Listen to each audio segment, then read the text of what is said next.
I've got 10 feet of this 17-inch tall garden fencing, and I'm going to use it to try to keep my chickens off of the porch, or at least deter them.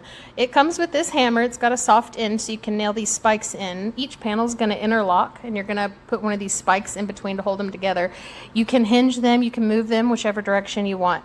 Right now I'm filling in a hole because I needed some more dirt to put these spikes in the ground. So just going to finish filling in that hole and finish my fence. This took all about 5 minutes all together, and you see it's kind of keeping the chickens on their side of the porch, and hopefully no more poop on my side of the porch.